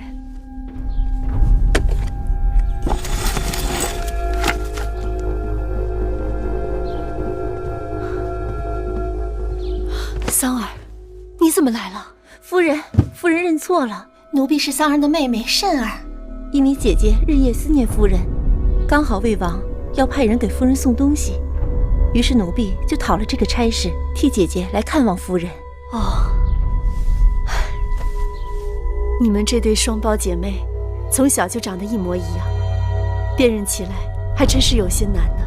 既然如此，那夫人就把奴婢当作桑儿吧。武关事情败露，我让桑儿径直逃回魏国。其实在我心里，没有一日不挂念你的姐姐。谢夫人。这边再添2副席阵，我们带过来的漆器也拿过来摆设一下。是。姐姐，妹妹，你来的正好，你快看，大王给你找回了什么？姐姐知道这是你的心爱之物，这排箫失而复得，赶快收好吧。那日一群人拦截迎亲车队，鱼儿连性命都不打算要了，不想却还能将她找回来。当日妹妹替姐姐遭难，姐姐不会让妹妹白白受委屈，一定好好补偿你。你看，这交房殿修整一新，旁边几处的偏殿，妹妹可以挑选一处搬过来住吧。姐姐，眼下我有更要紧的事情要告诉你。我遇到了那个在武关给你下毒的厨娘了。你说什么？我和魁姑看得真真切切，就是那个跑掉的厨娘。她刚刚从魏国来，替魏王给魏夫人送礼，此刻正在披香殿呢。可事隔1年了，妹妹怎能凭瞬间一瞥就认出是当日之人呢？我虽只是瞬间一瞥，但当日魁姑与那厨娘在厨房打过不少交道，定不会认错的。那你打算怎么办？既然那厨娘去披香殿找魏夫人，那正说明他们俩是一伙的。立刻动用宫中内侍，包围披香殿，抓捕厨娘，让她说出背后指使。没有大王传旨，擅自搜剿后宫，抓捕嫔妃母国探亲之人，这可是大事啊！舍不得孩儿套不着狼，姐姐再犹豫，机会就没了。不行，你的话乍听起来有道理，但细想想经不起推敲。除非你我有稳抓的把握，不然还是不要鲁莽生事的好。姐姐何时变得这样胆小怕事？大王不喜后宫有人生事端。上次妹妹为了符节，在承明殿已经被大王斥责，大王已然不悦了，妹妹又何苦要雪上增霜呢？当日那厨娘害得姐姐几乎丢了性命，我说什么都不能对她心慈手软，更何况害姐姐的人就是害子歇的人。姐姐知道你报仇心切，但天下事进退有度，两害相权取其轻。姐姐怕这怕那的，就不怕养虎为患吗？并非姐姐不愿出手，我是怕抓不着狐狸，惹了一身的骚气。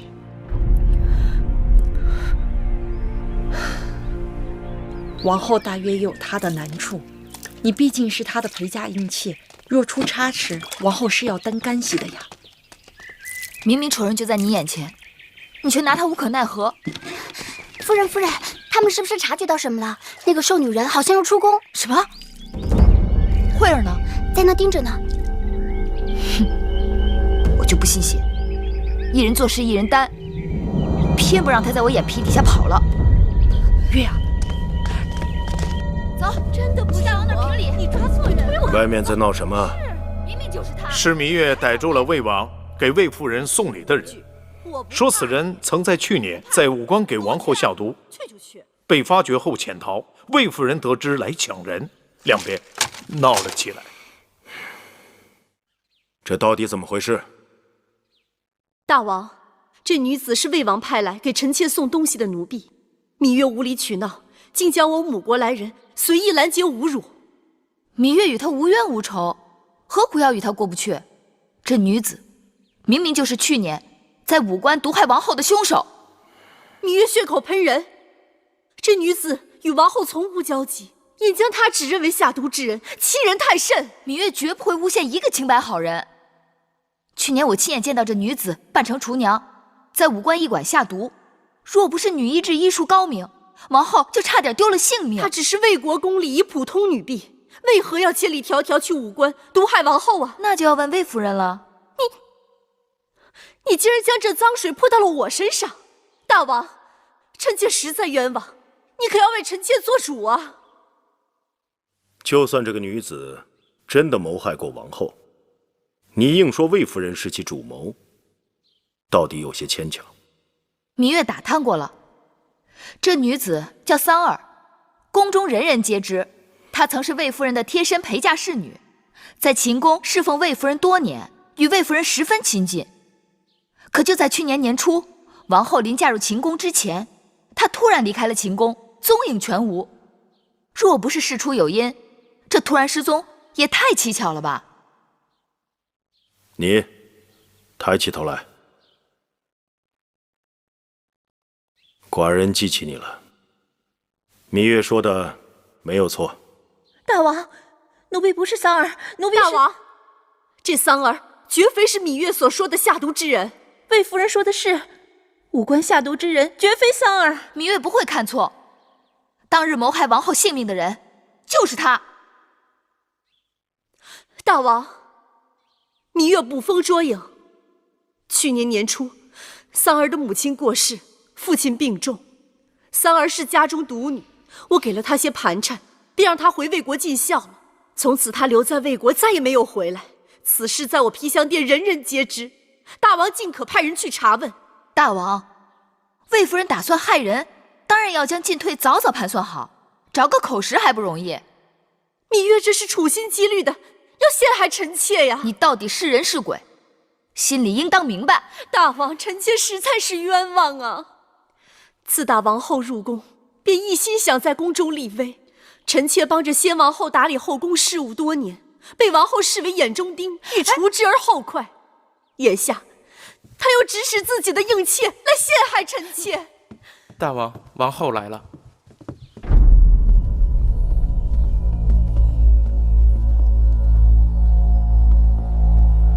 臣妾参见大王。王后来的正好，你看看，一边是你的陪嫁，说抓到害你的凶手；一边是魏夫人，说是被人诬陷的。既然此事是因王后而起，寡人想听听王后的说法。臣妾在武关确实被人下毒，事发后也向蒙敖将军通报，但因凶犯逃走，此事就不了了之了。害你之人是这个女子吗？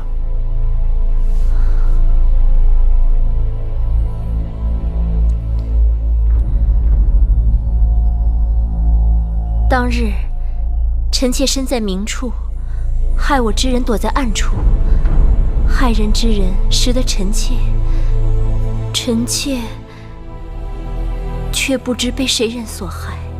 那你以为下毒之事跟魏夫人有关吗？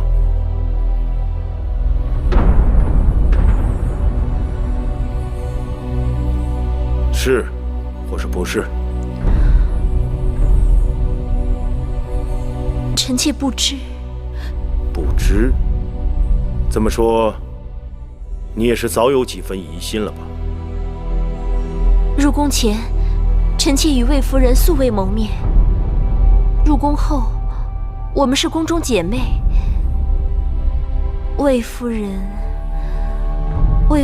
该不至于对臣妾下此毒手吧？王后不可姑息养奸。若不是魏夫人，那勾结一群人拦截王后迎亲车队的是何人？那一心想要王后性命的又是何人？欲加之罪，何患无辞？你拿出证据来。芈月，既然你指认这个女子下毒，你可有凭证？当日这女子从我们手中挣脱逃跑，被魁姑追上咬了一口，一定会留下印记。大王，可让人查看她的手背。哪只手？回大王，该是左手。母亲。是。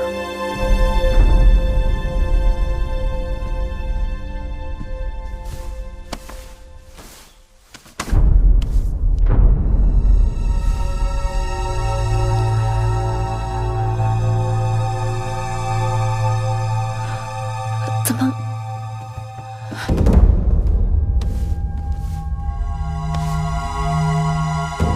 回大王，没有伤疤。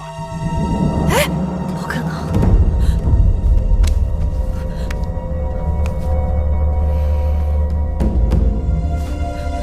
大王明鉴，臣妾一生清白，却被人诬良为盗，此刻水落石出。大王，你可要为臣妾主持公道啊！芈月，你还有何话可说？下毒的人明明是他，手背上怎么一点印记都没有？你说呢？那下毒的人是他，又不是他？芈月，你胡闹够了没有？依寡人看，此事自始至终都是空穴来风，只是你芈月无事生非，无中生有。你把寡人的后宫搅得鸡犬不宁，如不重责，难以服众。大王，芈月犯错都是臣妾管教不严，求大王开恩，让我把她带回去，好好教训。王后向来仁厚，小责小罚，却不能让芈月长记性。寡人罚她从明日起接连10日申时和酉时，给后宫花园打扫路径。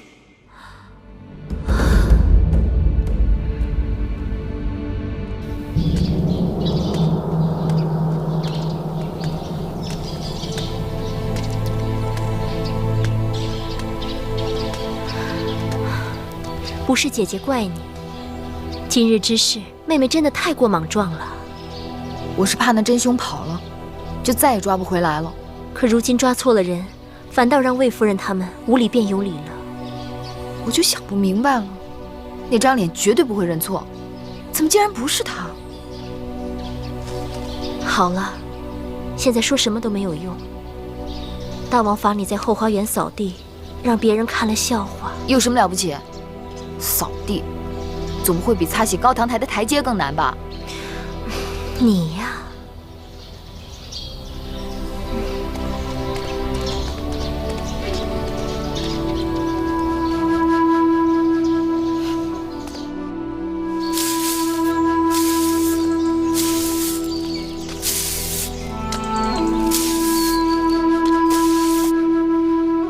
太阳那么毒，芈月在后花园扫地，不知有多辛苦。珍珠，你再让御膳房做些绿豆汤，我们给芈月送过去。是。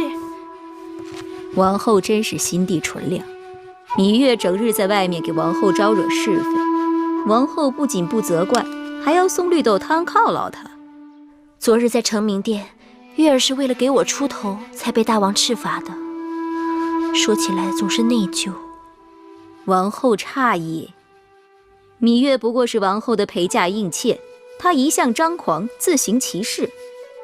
王后若不对她严加管教、约束严刑，今后还不知道要闯出什么祸事来。姑姑，这是我与她的事，和你们无关。王后，别再说了，再去给我盛一碗。是。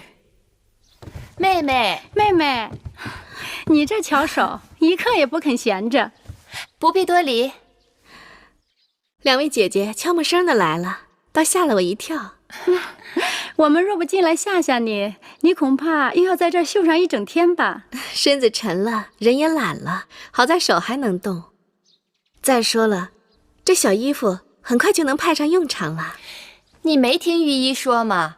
身子沉了，更要出去走动走动，等日子到了才好生养。说是这么说的，只是老一个人逛这宫里的园子，也怪无趣的。所以今日我们才到你这里来，就是为了陪你逛园子的。走。哎，姐姐，外面太阳这么大，晒得人昏头昏脑的，不去也罢。妹妹难道没有听说，昨日大王下旨，说是在后花园里添了个稀罕的好景致。咱们要不赶去啊，怕是会错过的。什么好景致？此刻不能告诉你，你随我们去看了便知道了。走吧。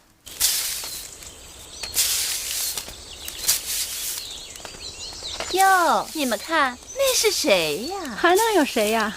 那不就是王后的亲妹妹芈月吗？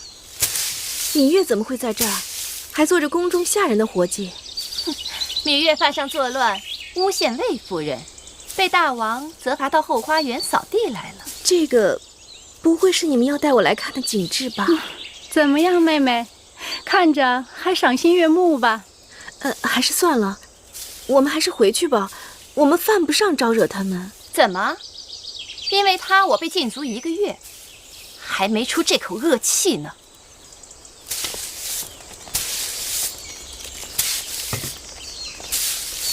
哼！见过国美人，樊少使、魏少使。妹妹真是劳苦啊，让人心疼啊。若早知如此，该悔不当初吧。芈月做事，从不后悔。芈月妹妹手脚灵便，倒像是做惯了粗活的人。听说大王除了罚你扫路径，还责令王后好好教训你。也不知道王后准备了多少藤条和板子。宫中愚不可及之人，果然很多。可惜王后今日的板子是打在自己的身上，大约该是有几分疼了。国美人，你擅生是非，谣言惑众，藐视中宫，你可知罪？芈月，你敢教训我？被别人当枪使唤，还到处卖弄，真是愚不可及。站住！姐姐，这死丫头气焰也太嚣张了，她完全就没有把你放在眼里呀。算了吧，我们还是回去好了。你尊卑不分，竟敢顶撞于我！来人，把他拿下！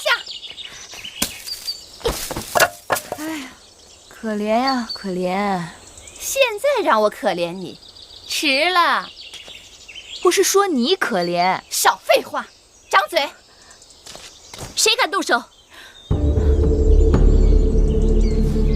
拜见王后。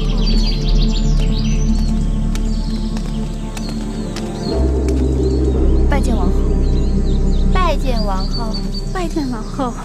跪下。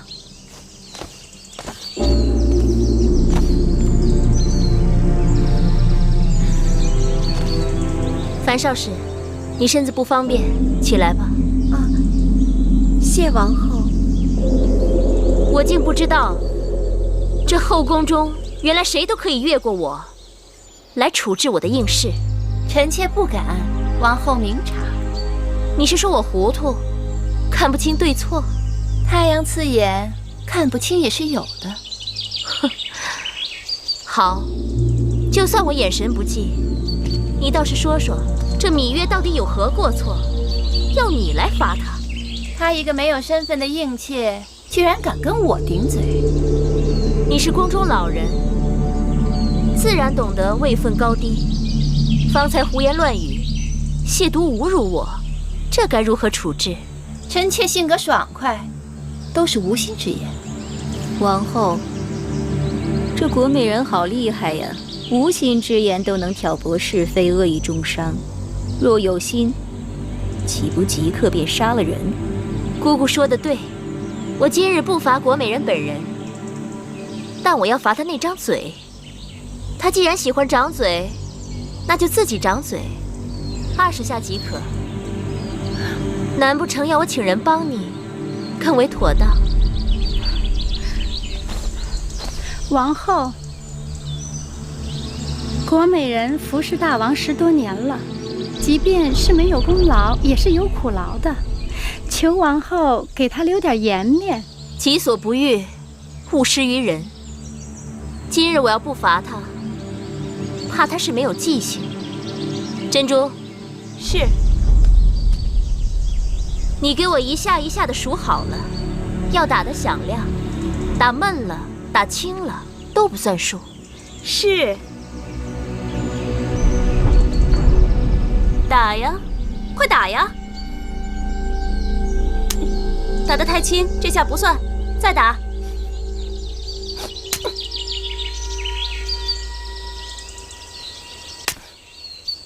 王后，火气不必太盛，刚立了夏，还没入伏，火气大了，容易伤身。大王的长姐，尹夫人，想不到这么巧，在这儿会碰到王后。自大王大婚，我这是头一次回宫，就撞上了热闹。大热天儿，你们都跪着干什么呀？快起来吧！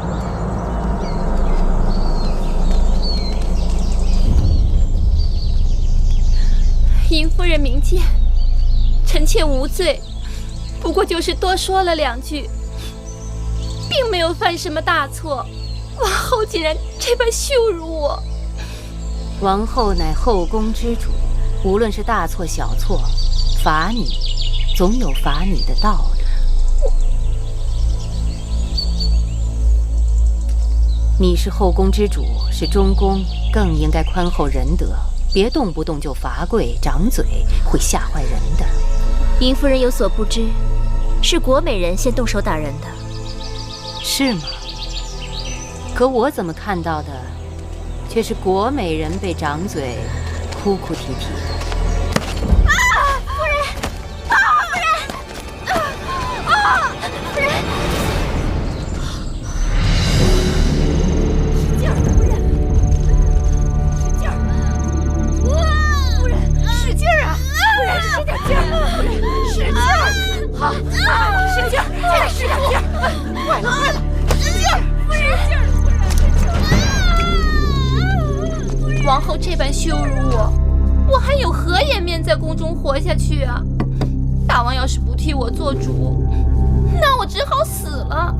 宫中的日子就是这个样子，有人一手遮天，有人就不得不忍气吞声。除了以死相拼，否则就要永远受人欺负。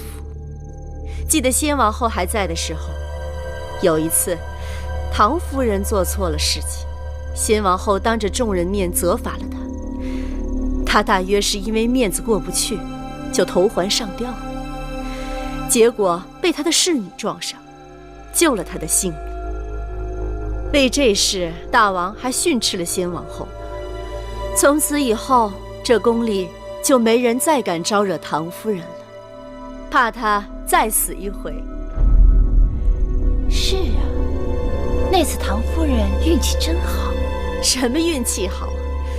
我猜她其实只是做个样子。她大约是预先让她的侍女候在门外，当她踢翻胡床，侍女冲了进来，别人也只能赞她好运了。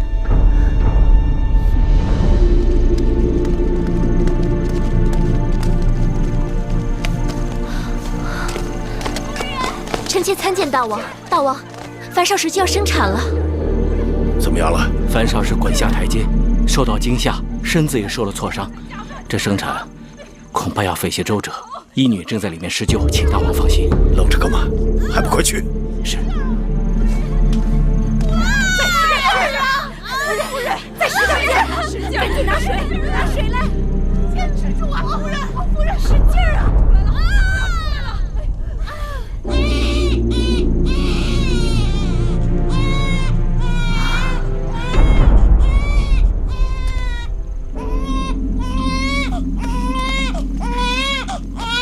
恭喜大王，贺喜大王！樊少使生了一位公子。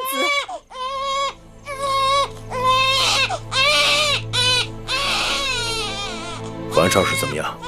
樊少使失血过多，身体虚弱。李密，臣在。寡人将樊少使交给你，务必要让他康复。是。臣妾恭喜大王，又得了一位公子。大王，大王救命！大王救命！又出什么事了？国美人被王后施以掌刑，不堪受辱，投环自尽了。大王，你是后宫之主，看看你做的好事。大王，这不干臣妾的事啊！寡人明明听邢夫人说，郭美人跟芈月口诀几句，你却大发雷霆，让郭美人掌嘴，吓得那胆小的樊少使滚下台阶。你呀，太让寡人失望了。大王，大王，王后，姐姐，